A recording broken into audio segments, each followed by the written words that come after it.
الحمد للہ وکفا وسلام علی عبادہ الذین اصطفیٰ اما بعد اعوذ باللہ من الشیطان الرجیم بسم اللہ الرحمن الرحیم لن تنالوا البر حتى تنفقوا مما تحبون وما تنفقوا من شیء فإن اللہ بہ علیم۔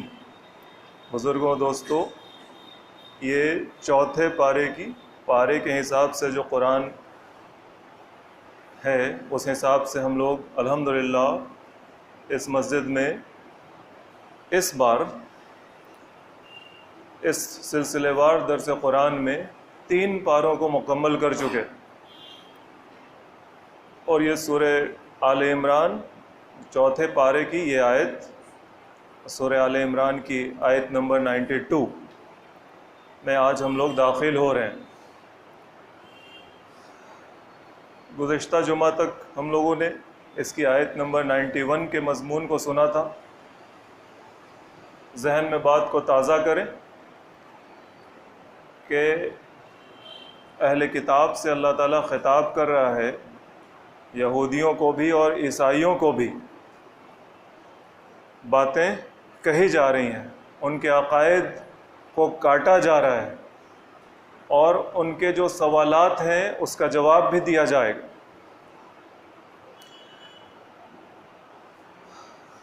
اسی ضمن میں یہودی اور عیسائی چونکہ وہ کتاب والی قوم ہے، اللہ تعالیٰ کے نبیوں کو جانتی ہیں، اللہ کا ہونا، فرشتوں کا ہونا، کتابوں کا نزول، آخرت، ان چیزوں کا انہیں علم تھا، اور مکہ کے اور عرب کے جو مشرکین ہیں وہ ان باتوں سے ناآشنا تھے۔ وہ بس ابراہیم علیہ السلام اور اسماعیل علیہ السلام سے اپنی نسبت کرتے تھے، لیکن کتاب کا علم نہیں تھا ان کے پاس، اس لیے ان کو اہل کتاب میں شامل نہیں کیا گیا۔ لیکن بعض دفعہ خطاب دونوں سے ہے، اہل کتاب حضرات سے بھی قرآن میں خطاب ہے ان آیتوں میں، اور مشرکین سے بھی خطاب ہے، کیونکہ وہ ابراہیم علیہ السلام سے اپنی نسبت ظاہر کرتے تھے۔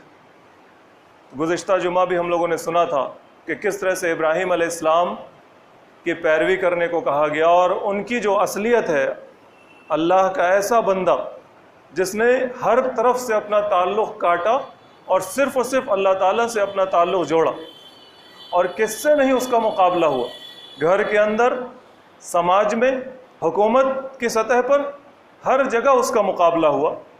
تو اللہ تعالیٰ نے بارہا ابراہیم علیہ السلام کا ذکر کیا اور ان کے طرز پر اپنی بندگی کرنے کو کہا کہ جب تم ابراہیم علیہ السلام سے اپنی نسبت ظاہر کرتے ہو تو ابراہیم علیہ السلام کی طرح مسلمان بن کر دکھاؤ۔ لیکن یہودیوں اور عیسائیوں کا حال یہ کہ وہ رسول اللہ صلی اللہ علیہ وسلم پر، مسلمانوں پر اور اسلام پر ہمیشہ اعتراضات کرتے تھے۔ اسی اعتراض میں ان لوگوں نے بیت المقدس اور خانہ کعبہ جو ہے قبلے کے حوالے سے اعتراضات کیے تھے۔ سورہ بقرہ میں ہم لوگوں نے تفصیل کے ساتھ یہ باتیں سنی تھیں، یہاں پر بھی اس کا ذکر ہوگا۔ اور ساتھ ہی ساتھ جب عقائد پر بات نہیں بنتی تھی، یعنی اللہ کا ہونا کی بات ہے، تمہارے اور ہمارے درمیان جو بات برابر ہے اس پر آ جاؤ، اس پر جب بات نہیں بنی، اللہ کو تو وہ بھی مانتے ہیں، یعنی ان کی حساب سے محمد صلی اللہ علیہ وسلم اور مسلمان بھی اللہ کو مانتے، مورتی پوجا نہیں کرتے، آخرت کو مانتے ہیں، تو یہ تمام چیزیں جو ماننے والی کامن ہیں ان چیزوں کو مان رہے ہیں، اب کیا سوال اٹھائیں؟ تو انہوں نے الگ الگ موضوع کو چھیڑنا شروع کیا ہے، جس میں 2-3 چیزوں کا ذکر یہاں پہ آ رہا ہے۔ وہ پہلی چیز تو نیکی کے حوالے سے ہے۔ یہودیوں اور عیسائیوں نے فقہی شگافیاں جس کو کہا جاتا ہے، یعنی مسئلے مسائل کی جو تانا بانا ہوتا ہے، اسی کو اصل دین بنا دیا تھا، اور اسی کو وہ دین کی اصلیت سمجھ کر مسلمانوں پر حملہ ور تھے۔ ہمارے ہاں تو ایسے ہوتا ہے، اور تم کہتے ہو کہ تم اللہ کا دین لے کر آئے ہو، وہی دین ہے، تو تمہارے ہاں ایسا کیوں ہے؟ اور انہوں نے جو ظاہری رسوم ہیں، ان ظاہری رسوم کو دین کی اصل سمجھ رکھا تھا، اور وہ خود اس پر عمل کرتے تھے اور کہتے تھے کہ ہم تو دین پر عمل کر ہی رہے ہیں، یعنی ظاہر کی جو شکل ہے اس شکل کو اختیار کر لیا اور دل خالی ہے۔ تو یہاں پر ایک بات جو انفاق فی سبیل اللہ کے حوالے سے ہے، اس پر یہ آیت آتی ہے، لن تنالوا البر، تم ہرگز اور ہرگز نہیں نیکی کی کیفیت حاصل کر سکتے ہو، اپنے آپ کو نیک کہہ سکتے ہو، اپنے کسی عمل کو نیکی شمار کر سکتے ہو، حتیٰ جب تک کہ تنفقوا مما تحبون، جو کچھ اللہ نے تمہیں دیا ہے اس کو تم خرچ کرو، اور وہ چیز ایسی ہو جو تمہیں پسند ہو، جس کو تم محبوب رکھتے ہو، اور اس چیز کو تم اللہ کے راستے میں خرچ کرو۔ جب تک دل کا یہ حال نہ ہو تب تک اوپر سے پاکٹ سے نکال کے 4 پیسہ دے دینا یہ صدقہ نہیں ہے، یہ زکوٰۃ نہیں ہے، یہ خیرات نہیں ہے، یہ انفاق فی سبیل اللہ نہیں، یہ تو تم رسم پوری کر رہے ہو۔ 4 چیزوں کو کر لینا اور رسمن کر لینا اور سمجھتے ہو کہ ہم نے دین کا فرض ادا کر دیا، نہیں، رسم نبھانا اصل نہیں ہے، اصل تو ہے کہ تمہارا دل جھکنا چاہیے اللہ کے سامنے۔ تم نیکی کی کیفیت نہیں حاصل کر سکتے، کبھی اپنے آپ کو نیک نہیں سمجھو جب تک کہ تمہارا دل اللہ کے آگے نہ جھکا ہو، تم نے اللہ کے راستے میں اس چیز کو خرچ نہ کیا ہو جسے تم دل سے پسند کرتے ہو، جو چیز تمہارے دل سے اتر گئی اور اس کو تم اللہ کے راستے میں دے رہے ہو اور کہتے ہو کہ ہم نے انفاق کیا،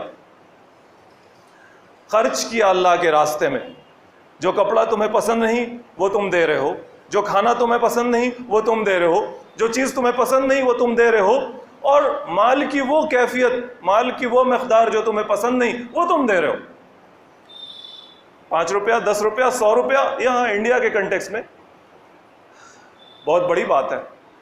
20 روپیہ دینے میں تو آدمی نانی یاد دلا دیتا ہے جس کسی کو دیتا ہے۔ تو یہ دل کا حال تمہارے کیا ہے کہ تمہارا دل جس چیز کو محبوب رکھتا ہے اس کو جب اللہ کے راستے میں خرچ کرو گے تب تم یہ سمجھ سکتے ہو کہ تم نے نیکی اختیار کی ہے۔ وَمَا تُنْفِقُوا مِنْ شَيْءٍ فَإِنَّ اللَّهَ بِهِ عَلِيمٌ، اور جو کچھ بھی تم خرچ کرو گے، جو کچھ میں سے جو کچھ بھی خرچ کرو گے تم، تو جانو کہ اللہ تعالیٰ جانتا ہے اس بات کو کہ تم کیا خرچ کر رہے ہو۔ اس آیت کو، یہ سورہ آل عمران کی آیت نمبر 92 ہوئی، اس آیت کے مضمون کو سورہ بقرہ کی آیت نمبر 177 سے ملا لیجیے، جو آیت البر کے نام سے مشہور ہے، یعنی وہ آیت جس میں نیکی کا صحیح تصور، صحیح کنسپٹ دیا گیا ہے۔ اور اگر تفصیل کے ساتھ سننا ہو تو آپ یوٹیوب پر وہ درس سن سکتے جو یہاں پہ ہوا اس آیت کے حوالے سے۔ اس آیت کے مضمون کو دہرا لیں جس میں اللہ تعالیٰ اسی بات کا انکار کر رہا ہے، لیس البر ان تولوا وجوہکم قبل المشرق والمغرب، تمہارا چہرہ مشرق یا مغرب کی طرف کر لینا، یعنی ظاہر کوئی رسم نبھانا، یہ نیکی نہیں ہے۔ لیس البر، ہرگز اور ہرگز یہ نیکی نہیں ہے۔ ولکن البر من، لیکن نیکی تو اس آدمی کی ہوگی جو آمنا، پہلی نیکی کی پہلی شرط کیا ہے؟ ایمان، یقین، دل میں یقین ہونا چاہیے، اللہ پر یقین ہونا چاہیے۔ من آمن باللہ والیوم الآخر والملائکۃ والکتاب والنبیین، جو ایمان رکھتا ہے اللہ پر، آخرت پر، فرشتوں پر، کتابوں پر، اس کے نبیوں پر، پہلی چیز ایمان باللہ اور پھر اس کے لوازمات جو ہیں، یقین، دل کا یقین، ماننا۔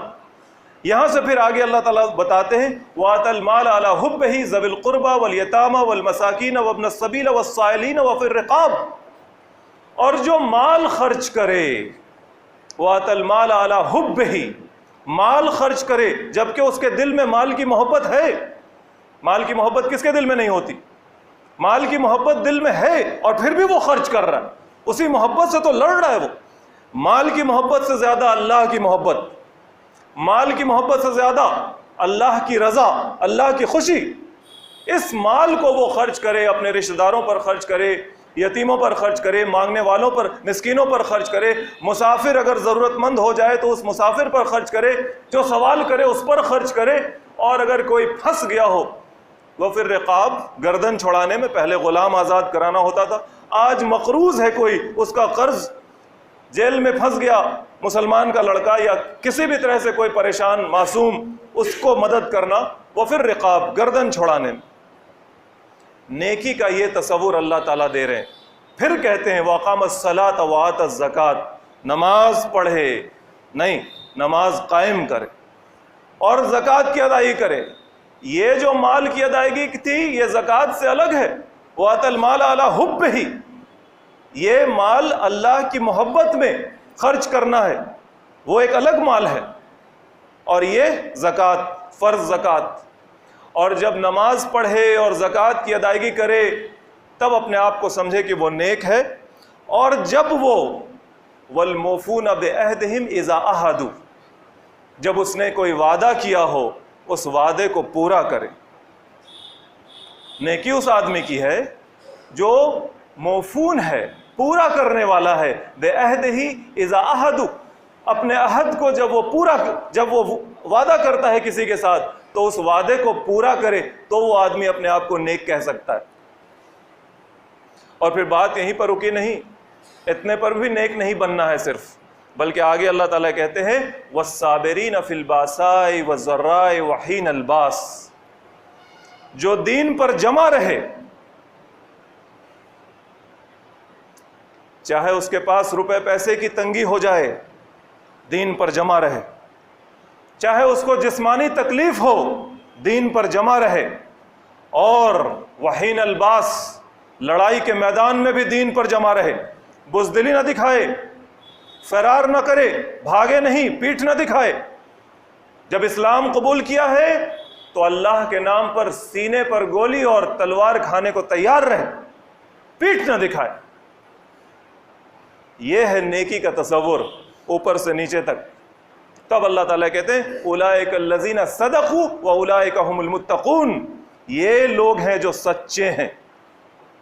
ظاہر رسم نہیں، ظاہر رسم کی بات نہیں ہو رہی ہے، ظاہر رسم کا تو انکار کیا جا رہا ہے۔ لیس البر ان تولوا وجوہکم قبل المشرق والمغرب، چہرہ گھما لینا ادھر ادھر یہ نیکی نہیں ہے، صرف نیکی یہ ہے، تقوی یہ ہے، یہ تصور جو قرآن نے دیا ہے، قرآن کا دیا ہوا تصور یہی نا سب سے بہتر ہوگا۔ فَإِنَّ خَيْرَ الْحَدِيثِ کتاب اللہ، محمد صلی اللہ علیہ وسلم نے کہا ہے کہ سب سے بہترین بات اللہ کی ہے، اللہ کی کتاب کی ہے۔ تو جب اللہ کی کتاب نیکی کا تصور یہ دے رہی ہے تو باقی ہر تصور کا بت توڑ دیجئے، ہر تصور نیکی کا ختم کیجئے، اور دیکھیے کہ قرآن کون سا تصور دے رہا ہے، کیا کنسپٹ دے رہا ہے، نیک بننے کے لیے انسان کو کیا کرنا ہوگا۔ اور ساتھ ہی ساتھ دل کا حال یہ ہو، تحبون، تم محبوب رکھتے ہو جن چیزوں کو، ان کو خرچ کرو۔ تو یہ دو آیت ملا کر نیکی کا کنسپٹ پھر سے ذہن میں تازہ ہو، اور ساتھ ہی ساتھ یہ بات کہ دل اللہ کے آگے جھک رہا ہو۔ جب تک دل نہیں جھک رہا تو پھر کیا فائدہ، ظاہر کی رسم سے کیا فائدہ، دل کو جھکانا اصل ہے، دل کو جھکانا اصل ہے۔ ایک تصور نیکی کا، اور اس کی بات کے ساتھ ایک دوسری بات یہ بھی نیکی کے ایک تصور سے جڑی ہوئی ہے، اس کو دیکھیے اللہ تعالیٰ کس انداز میں پیش کر رہے ہیں۔ یہودیوں نے یہ بھی شکایت کی کہ آپ کی شریعت میں، یعنی آپ محمد صلی اللہ علیہ وسلم اور مسلمان اور یہ اسلام اور یہ قرآن جو آپ پیش کر رہے ہیں، آپ کی شریعت میں تو بہت ساری چیزیں ایسی ہیں جو ہمارے ہاں نہیں ہیں، ہم نے جن چیزوں کو حرام کر رکھا ہے وہ آپ کے ہاں حلال ہے۔ اس میں ان کی شکایت خاص کر اونٹ کے گوشت سے تھی، اونٹ کا گوشت، اور مسلمانوں کو تو اونٹ کا گوشت کھانا ہے، یہ ان کے لیے حلال ہے اور وہ نہیں کھاتے۔ اس کی وجہ کیا تھی؟ وہ وجہ قرآن میں آ رہی ہے، وہ پہلے ہم لوگ ذہن میں ڈال لیں بات۔ اللہ تعالیٰ کہتا ہے کل الطعام کان حلا لبنی اسرائیل الا ما حرم اسرائیل علی نفسہ من قبل ان تنزل التوراۃ قل فاتوا بالتوراۃ فاتلوها ان کنتم صادقین۔ بنی اسرائیل میں بھی کھانے کی تمام چیزیں حلال تھیں، الا ما حرم اسرائیل علی نفسہ، بس وہی چیز جس کو اسرائیل نے اپنی جان کے اوپر حرام کر رکھا تھا، پرسنل اپنے لیے حرام کر رکھا تھا۔ حرام سے مراد ہے بس نہیں کھاتے تھے، وہ بات ابھی آئے گی۔ من قبل ان تنزل التوراۃ، تورات کے نازل ہونے سے پہلے کی یہ سب بات۔ تورات تو موسیٰ علیہ السلام پر نازل ہوئی ہے، اور یہ بنی اسرائیل ابراہیم علیہ السلام، ان کے بیٹا یعقوب اسحاق علیہ السلام اور ان کے بیٹا یعقوب علیہ السلام، ان سے یہ نسل چلی ہے۔ یعقوب علیہ السلام کو اسرائیل بھی کہا جاتا ہے، اسرائیل ان کا ایک نام بھی ہے، اسی لیے بنی اسرائیل، اسرائیل کے بچے اس قوم کو کہا گیا۔ تو یعقوب علیہ السلام کے بارے میں بات یہ آتی ہے کہ پرسنل وہ کسی چیز کو، جیسے اونٹ کا گوشت ہے، وہ پسند نہیں کرتے تھے۔ ہر آدمی کسی چیز کو پرسنلی پسند کرتا ہے، کسی چیز کو نہیں پسند کرتا ہے، کھانے پینے میں، رہنے سہنے میں، اس کا جو لائف اسٹائل ہوتا ہے اس میں تمام کی تمام چیزیں تو وہ کرتا نہیں ہے، کچھ چیزیں جو جائز ہیں پھر بھی نہیں کرتا۔ محمد صلی اللہ علیہ وسلم کھانے میں ان کے سامنے جانور کی ایک قسم ہے، وہ دسترخوان پہ لائی گئی تھی، وہ نہیں کھاتے تھے، دوسروں نے اس کو کھایا۔ اور پھر بہت مشہور ہے کہ بکری کا فلاں دست، اس کا گوشت رسول اللہ صلی اللہ علیہ وسلم کھاتے تھے، اور باقی حصہ کیا دوسرے لوگ کھانا حرام ہو گیا کیا لوگوں کے لیے؟ نہیں۔ تو پرسنل لیول پہ ہر آدمی، نبی بھی کسی چیز کو پسند کرتا ہے اور کسی چیز کو ناپسند کرتا ہے۔ ایک بار ہوا یوں کہ رسول اللہ صلی اللہ علیہ وسلم نے شہد کھایا، اور اس کی وجہ سے ان کی 2 بیویوں کے درمیان ناچاقی ہو گئی، تھوڑا گلا شکوہ ہو گیا۔ شہد کھا کے گئے تھے اور وہ شہد کی جو بسان تھی وہ منہ سے آئی، اور اس کی وجہ سے بیویوں کے ساتھ کچھ معاملہ ہو گیا۔ تو رسول اللہ صلی اللہ علیہ وسلم نے یہ طے کر لیا کہ اب ہم شہد کھائیں گے ہی نہیں۔ لیکن یہ بات چونکہ صحیح نہیں تھی، اللہ نے اس پر رسول اللہ صلی اللہ علیہ وسلم کو ٹوکا، یا ایھا النبی، اے نبی، لما تحرم ما احل اللہ لک، تم کو جس چیز نے، اللہ نے جس چیز کو تمہارے لیے حلال کیا، تم اس کو اپنے اوپر حرام کرتے ہو۔ اور پھر آگے دیکھیے کس انداز سے اللہ تعالیٰ کہتے ہیں، تبتغی مرضات ازواجک، بیویوں کو خوش کرنا چاہتے ہو، بیویوں کو۔ تو یہ انداز ہے اللہ کے ٹوکنے کا، نہیں آپ حرام نہیں کر سکتے، اپنے اوپر کوئی چیز حرام نہیں کر سکتے جس کو اللہ نے حلال کیا ہے۔ ہاں نہ کھائیں، نہ کھانا ایک الگ بات ہے، ہم نہیں کھاتے۔ تو اسی طریقے سے یعقوب جو تھے علیہ السلام، جن کا ایک نام اسرائیل ہے، انہوں نے اونٹ کا گوشت پسند نہیں کیا، وہ نہیں کھاتے تھے۔ اب بعد میں جو لوگ ہیں وہ اس چیز کو اپنے اوپر حرام کر لیتے ہیں، ان کے ماننے والے، ان کی قوم کے لوگ، ان کے خاندان کے لوگ، وہ دینداری کا یہ تصور کہ بڑے نے کیا ہے تو ہم بھی کریں گے، بڑے نے نہیں کیا تو ہم نہیں کریں گے، یہ تصور ہے نا۔ اس تصور میں بہت سارے بڑوں کی ان باتوں کو لوگ اختیار کرتے ہیں جو حکم نہیں دیا انہوں نے۔ بڑے کسی چیز کو پسند کرتے تھے، ٹھیک ہے انہوں نے پسند کیا، بعد والے لوگ اسی چیز کو کرتے چلے آ رہے ہیں۔ اب دیکھیے اس میں ایک مثال ذہن میں آ رہی ہے، اور بعد میں بہت سارے لوگ کرتے ہیں یا نہیں بھی کرتے۔ یعقوب علیہ السلام کے بارے میں یہ کہا گیا کہ بھائی انہوں نے یا تو یہ کنفرم نہیں کہ کیوں نہیں پسند کرتے تھے، طبعی کراہت تھی، یا پھر مرض ہو کسی طرح کا جس کی وجہ سے وہ اس گوشت کو نہیں کھاتے تھے۔ طبعی پسند و کراہت کی بات میں ایک ذہن میں مثال آ رہی ہے، وصایا شریف ایک کتاب ہے پتلی سی، مولانا احمد رضا خان صاحب کا نام ہم لوگوں نے سنا ہوگا۔ ان کی وصیت ہے، جب وہ ان کے انتقال کا وقت تھا تو انہوں نے وصیت کی تھی کہ کیا کیا ہو آگے، کیسے کیسے کیا جائے۔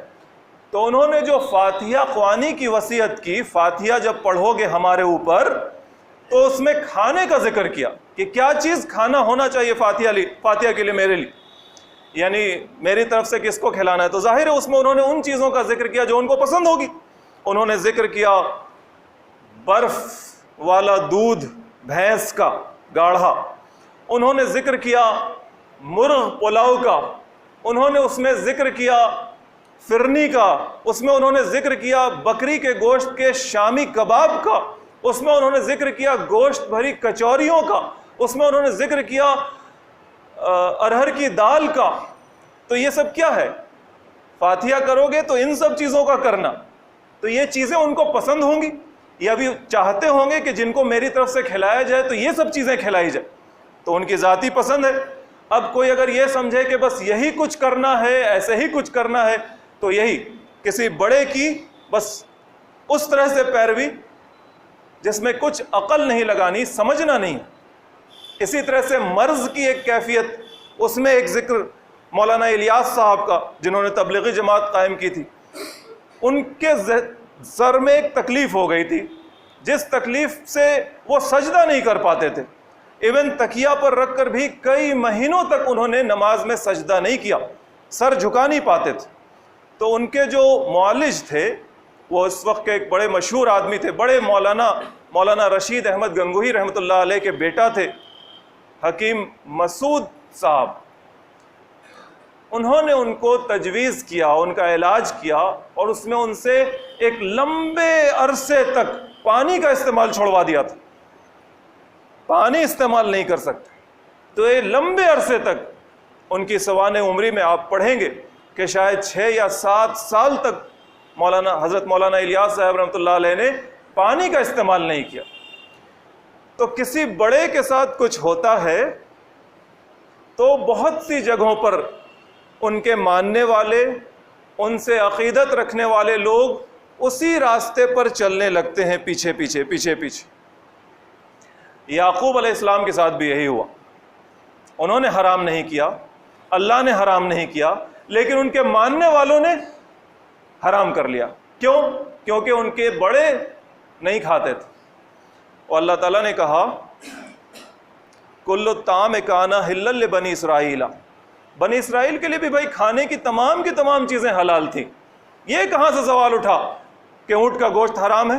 نہیں، الا ما حرم اسرائیل علی نفسہ، بس وہی چیز جس کو اسرائیل نے یعنی یعقوب نے پرسنلی اپنے اوپر روک رکھا تھا، من قبل ان تنزل التوراہ، اور یہ تو تورات کے نازل ہونے سے پہلے کی بات ہے، لگ بھگ 300-400 سال بعد موسیٰ علیہ السلام ہیں، اور اس وقت تورات نازل ہوئی ہے۔ تو تورات کو لاؤ، قل، اے محمد صلی اللہ علیہ وسلم ان سے کہیے، فاتوا بالتوراۃ فاتلوها، لاؤ تم تورات کو اور پڑھو اس کو۔ کہاں ہے اونٹ کا گوشت حرام تورات کے اندر؟ کہاں وہ چیز حرام ہے جو شریعت محمدی میں حلال ہے، یا پھر کہاں وہ چیز حلال ہے جو شریعت محمدی میں حرام ہے؟ لاؤ، یہ اللہ کا ایک ہی دین ہے جو چلا آ رہا ہے۔ ان کنتم صادقین، اگر تم سچے ہو، اگر تم یہ کہتے ہو کہ ہم اللہ کے دین پر اصل ہیں، تو تم لاؤ تورات، فتلوہا، پڑھو اس کو اور بتاؤ کہ کہاں یہ چیز حرام ہے جو ہمارے ہاں حلال ہے، اور کہاں وہ چیز حلال ہے جو تمہارے ہاں حرام ہے۔ نہیں کر سکتے تم ایسا۔ فمن افترى علی اللہ الکذب من بعد ذلک فاولئک هم الظالمون، تو پھر جو کوئی اللہ پر جھوٹ باندھے ان باتوں کے بعد، تو یہی لوگ ہیں جو ظلم کرنے والے ہیں۔ یعنی بات کلیئر ہو گئی، صحیح اور غلط کا فیصلہ کرنا اللہ کی کتاب سے ہے، اس کے نبی سے ہے، بات کلیئر ہو گئی، تو پھر اب بھی جو نہ مانے بات کو، وہی ہے جو ظالم ہے۔ قل صدق اللہ، کہیے کہ اللہ سچ فرماتا ہے، فاتبعوا ملت ابراہیم حنیفا، اتباع کرو، ابراہیم کی ملت پر آؤ، حنیف بن کر آؤ۔ یا پھر ایک ترجمہ اس کا یہ بھی کیا گیا ہے کہ ابراہیم جو حنیف تھے، ابراہیم حنیف تھے، یہ تو بارہا بات آئی ہے۔ ایک ترجمہ اس کا یہ ہے کہ حنیف بن کر اس کی پیروی کرو، اور ابراہیم حنیف تھے، تم بھی حنیف بنو۔ حنیف سے مراد ہر طرف سے تعلق کاٹ لینا ہے اور صرف اللہ سے تعلق جوڑ لینا ہے۔ کون سا تعلق؟ محبت کا، اطاعت کا، عقیدت کا، ڈر کا، رضا جوئی کا، یعنی کسی اور کو خوش کرنے کی کوشش نہیں کرنا ہے، اللہ کو، کسی اور سے نہیں ڈرنا ہے، اللہ سے، کسی اور کی نہیں سننی ماننی ہے، اللہ کی۔ اور اس سے مراد اللہ کی سننی تو رسول صلی اللہ علیہ وسلم کے طریقے پر ہی سننی ہے۔ جب اللہ کی بات کی جاتی ہے تو کسی کو یہ مغالطہ نہ ہو کہ رسول اللہ صلی اللہ علیہ وسلم کی بات نہیں ہو رہی۔ اللہ کی بات کیسے مانے گا انسان؟ جب رسول اللہ صلی اللہ علیہ وسلم کی سنے گا، ان کے طریقے پر ہی اللہ کی بات مانے گا۔ تو یہ مغالطہ ہو جاتا ہے، یہ غلط فہمی ہو جاتی ہے بعض لوگوں کو۔ یہاں پر کا تو ایک کھیل بھی ہے۔ اس مجلس کے بارے میں کچھ لوگوں سے پوچھا گیا کہ کیا بات ہے بھائی، آپ پہلے آتے تھے اب نہیں آتے؟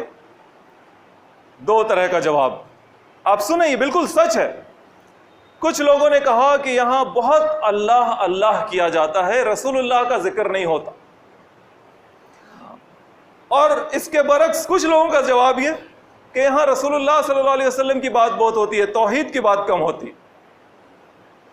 کیا بات ہے؟ آپ سمجھنے کی کوشش کریں. دونوں طبقہ ہے، ایک بڑا بڑا طبقہ.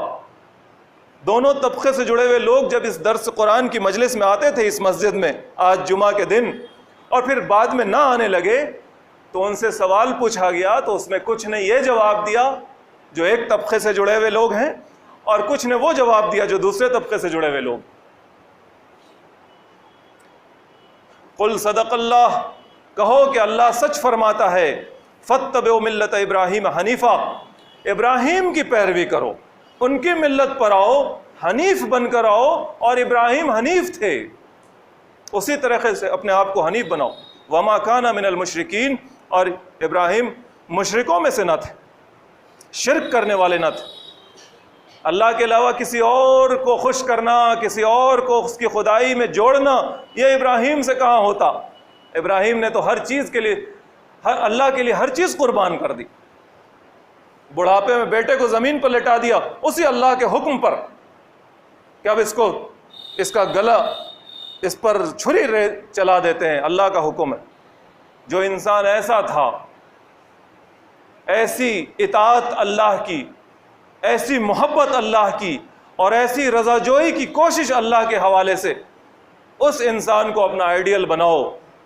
اس کا نام لیتے ہو نا، یہودیوں کو کہا جا رہا ہے تم اس کا نام لیتے ہو ابراہم. عیسائیوں کو کہا جا رہا ہے تم اس کا نام لیتے ہو ابراہم. مشرکین مکہ سے کہا جا رہا ہے تم اس کا نام لیتے ہو ابراہیم. تو آؤ پھر ابراہیم کے راستے پر. یہ محمد ہیں صلی اللہ علیہ وسلم. دیکھو یہ کیسے حنیف ہیں، دیکھو یہ کیسے ابراہیم کے سچے پیروکار ہیں، اس کے راستے پر ہیں. ان کی زندگی دیکھو، تمہاری نظروں کے سامنے موجود ہے. ان اول بیت وضع للناس للذی ببکۃ مبارکا وہدی للعالمین، اور بے شک جو پہلا گھر ہے اللہ کی عبادت کے لیے، انسانوں کے لیے جو تعمیر کیا گیا، للذی ببکہ، وہ وہی ہے جو مکہ میں ہے. مبارکم وہدی للعالمین، برکت والا ہے اور تمام جہان والوں کے لیے ہدایت کا ذریعہ ہے. خانہ کعبہ. یہودی اور عیسائیوں کو اس بات سے بھی شکایت تھی کہ یہ بیت المقدس کو چھوڑ کر مکہ کی طرف رخ کر لیا. وہ بیت المقدس کی بات کرتے ہیں جو سلیمان علیہ السلام نے بنایا، اور وہ بھی موسیٰ علیہ السلام کے بھی کئی سو سال بعد کی بات ہے. اس کو کہتے ہیں کہ یہ اصل قبلہ ہے. نہیں، اصل قبلہ تو مکہ ہے، خانہ کعبہ ہے. اور یہ بحث بھی ہم لوگوں نے سورہ بقرہ کے درس میں سن رکھی ہے جب تحویل قبلہ کے حوالے سے آیات آئی تھی.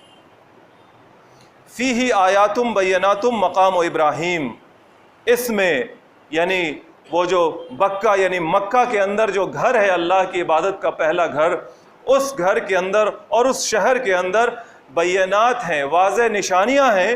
مقام ابراہیم ہے، ابراہیم کی عبادت کی جگہ ہے. ہر چیز جو ابراہیم علیہ السلام سے جڑی ہوئی ہے. بیوی بیٹا کو لے کر آئے، اس پہاڑی پر بیٹا کو لٹایا، مروا کی کہانی. اور پانی کے لیے بیوی دوڑی، اور یہ گھر تعمیر کیا، اور یہ پتھر ہے جس پر چڑھے باپ بیٹا اور دیوار میں نصب کیا. یہ سب نشانیاں موجود ہیں مکہ کے اندر. جانے والے دیکھتے ہیں ہاں ادھر یہ ہوا تھا، ادھر وہ ہوا تھا. اور جو حج کرتے ہیں اس میں انہی نشانیوں کو دہرایا جاتا ہے، انہی سنتوں کو دہرایا جاتا ہے جو ابراہیم علیہ السلام نے اور ان کی بیوی نے کی تھی. وَمَن دَخَلَهُ كَانَ آمِنًا، جو کوئی یہاں داخل ہوا امن پا گیا. اس پر کچھ بات کہنی ہے. وَمَن دَخَلَهُ كَانَ آمِنًا، جو کوئی یہاں داخل ہوا امن پا گیا. یہ بات ہم لوگوں نے سورہ بقرہ کے درس میں بھی سنی تھی، پھر سے ذہن میں تازہ کریں. جب مسلمانوں نے خانہ کعبہ کو ڈھایا، یہ ہے اس درس کا ٹاپک. اللہ تو کہہ رہا ہے کہ خانہ کعبہ میں اور مکہ میں جب آؤ گے تو امن پالو گے. جیسے اللہ تعالیٰ کہتا ہے کہ ان الصلاۃ تنہی عن الفحشاء والمنکر، بے شک نماز بے حیائی اور منکرات سے روک دیتی. لیکن کتنے نماز پڑھنے والے ہیں جو پھر بھی بے حیائی کے کام کرتے ہیں اور برائی کے کام کرتے ہیں. کیوں کرتے ہیں؟ ان کی نماز ان کو نہیں روک رہی. کیا نماز بے فائدہ ہے؟ نہیں. کیا اللہ کی بات غلط ہے؟ نعوذ باللہ. نہیں، اللہ کی بات صحیح ہے. وہ نماز قائم کرنے والے وہ نماز قائم نہیں کر رہے ٹھیک سے، اس لیے وہ نماز کے فوائد حاصل نہیں کر پا رہے. اسی طریق پر مکہ کے اندر داخل ہونے والے اگر مکہ کی عظمت اور اس کے احترام کو سمجھتے ہوئے داخل ہوں تو وہاں امن ہے، سب کے لیے امن ہے. جو لوگ ایسا سمجھتے تھے، مشرکین تک ایسا سمجھتے تھے، لہٰذا وہ مکہ میں داخل ہوتے تھے تو باپ کے قاتل کو دیکھتے تھے تو بھی مارتے نہیں تھے، ہاتھ نہیں اٹھاتے تھے. اور 4 مہینہ جو حج سے جڑا ہوا تھا اس میں تو کوئی لڑائی نہیں ہوتی تھی، جبکہ پوری عرب قوم مان ہی جاتی تھی کہ ایک دوسرے سے لڑنے والی. لیکن دیکھیے، یہ ہم اور آپ ہیں جس نے اللہ کی اس بات کے خلاف جانے کی ہمت کی. پہلی بار امت مسلمہ کے اندر خانہ کعبہ پر چڑھائی، مکہ پہ چڑھائی یزید کی فوج نے کی تھی. وہ جو کربلا میں واقعہ ہوا، اس کے بعد پھر مدینہ اور مکہ کے اوپر چڑھائی کی گئی. وہاں کے مسلمانوں نے یزید کا انکار کیا، اس کی بیعت توڑی، تو وہاں سے فوج آئی اور اس فوج نے مدینہ میں 3 دن تک رہ کر مدینہ کی حرمت کو پامال کیا. مسجد نبوی میں گھوڑے باندھے گئے، نمازیں نہیں ہوئی، اذان نہیں ہوئی. ہزاروں لوگ شہید ہوئے جو صحابہ اور تابعین تھے، اور 1000 کے قریب صحابیہ خواتین کے ساتھ زنا بالجبر کیا گیا مدینہ میں. پھر یہ فوج جب مکہ گئی تو 3 مہینے تک مکے کو گھیرے رکھا، کیونکہ وہاں ایک صحابی تھے حضرت عبداللہ بن زبیر رضی اللہ تعالیٰ عنہ، انہوں نے لڑائی کی. اس کی وجہ سے 3 مہینے تک وہ فوج مکے کو گھیری رہی، پتھر پھینکتی رہی، آگ کا گولا پھینکتی رہی. خانہ کعبہ ٹوٹا، اور یہ جو حجر اسود ہے کالا پتھر، یہ اسی وقت 3 حصے میں ٹوٹا. لیکن 3 مہینوں کے بعد ادھر یزید کی موت ہو گئی. وہ فوج ہرا نہیں پائی عبداللہ بن زبیر رضی اللہ تعالیٰ عنہ کو، واپس چلی گئی. عبداللہ بن زبیر رضی اللہ تعالیٰ عنہ نے اس پتھر کو چاندی میں مڑھوایا اور پھر خانہ کعبہ کی دیوار میں لگا. 9 سال تک عبداللہ بن زبیر کی حکومت رہی وہاں. پھر دوبارہ بنو امیہ یزید کے خاندان کی فوج آئی، اس نے دوبارہ پھر 6 مہینے تک مکہ کو گھیرا، پتھر پھینکے، آگ کے گولے پھینکے، خانہ کعبہ کی دیوار ٹوٹی. اور اس بار حضرت عبداللہ بن زبیر رضی اللہ تعالیٰ عنہ شہید ہو گئے. ان کے لوگوں کو پیسہ دے کر کھینچا گیا اور جو کچھ بھی ہوا. اس بار یہ دوبارہ 6 مہینے پھر یہ تو ہو گیا، یہ ہم نے کیا یعنی مسلمانوں نے، اور مسلمانوں کے بھی اس حصے نے جس کو ہم لوگ سنی کہتے ہیں، اہل سنت. اس کے بعد ایک بار شیعوں نے بھی کیا. شیعوں کی ایک حکومت تھی جو ابھی عمان والا حصہ ہے، UAE والا حصہ ہے، اس طرف قرامطہ فرقہ تھا، اس کی حکومت تھی. اس فرقے کے لوگوں نے حملہ کیا اور مکہ پر 10 سال تک قبضہ کیا. 10 سال تک حج وغیرہ نہیں ہوا. ان لوگوں نے بھی خانہ کعبہ کو نقصان پہنچایا، خانہ کعبہ کے دروازے کو اکھاڑ لے گئے. جب واپس جانے لگے 10 سال بعد، حجر اسود کو دیوار سے نوچ لیا، وہ لے کر چلے گئے. مکہ پر حملہ کیا نا، 20 سال تک خانہ کعبہ کا دروازہ اور حجر اسود ان کے پاس رہا. بعد میں پیسہ دے کر لایا گیا اور لگایا گیا. یہ شیعوں نے کیا. اور شیعہ تو آبادی میں کم ہے، سنی 2 بار کرے گا، شیعہ 1 بار کرے گا. سنی کو لگا کہ 2 بار سے کام نہیں چلے گا، 1 بار اور کرنا چاہیے، کیونکہ شیعہ تو اور کم ہے ہم سے، شیعوں سے آگے بڑھ کر ہم رہیں گے. تو یہ ابھی 1979 میں سنیوں نے پھر کیا. 2 ہفتے تک خانہ کعبہ پر قبضہ کیا، مسجد حرام پر قبضہ کیا. لڑائیاں لڑی گئیں، سینکڑوں لوگ مرے، 127 فوجی مرے، 117 وہ باغی مرے، 23-25 کے قریب عام مسلمان جو وہاں پکڑے گئے تھے، بند کیے گئے تھے، وہ مرے 2 ہفتے تک. یہ ابھی 1979 میں. تو سنیوں نے 3 بار اور شیعوں نے 1 بار مکہ پہ حملہ کیا اور اس کی حرمت کو پامال کیا. ہم لوگوں نے 3 بار، ہم لوگوں نے اہل سنت نے، ہم لوگوں نے 3 بار کیا، اور انہوں نے شیعہ کافر اس شیعہ نے 1 بار کیا.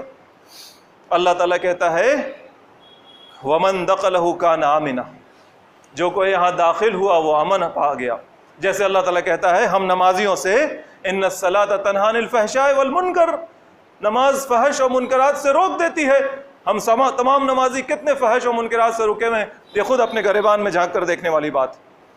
وَلِلَّهِ عَلَى النَّاسِ حِجُّ الْبَيْتِ مَنِ اسْتَطَاعَ إِلَيْهِ سَبِيلًا، اور جس کسی پر جو کوئی استطاعت رکھتا ہے وہاں تک جانے کی، مکہ تک جانے کی، اس کے اوپر حج ہے، اللہ کے لیے انسانوں پر حج ہے۔ وَمَنْ كَفَرَ فَإِنَّ اللَّهَ غَنِيٌّ عَنِ الْعَالَمِينَ، اور جو کوئی کفر کرے تو وہ جان جائے کہ اللہ تعالیٰ دنیا والوں سے بے نیاز ہے۔ اللہ کو چڑھاوا نہیں چاہیے کہ تم کو بلا رہا ہے اور یہاں چڑھاوا چڑھاؤ تو اللہ تعالیٰ کو کچھ ملے گا، اللہ بے نیاز ہے۔ تمہیں اللہ کی ضرورت ہے، تمہیں اللہ کی رحمت کی ضرورت ہے، تمہیں اللہ کی مغفرت کی ضرورت ہے۔ وآخر دعوانا ان الحمد للہ رب العالمین۔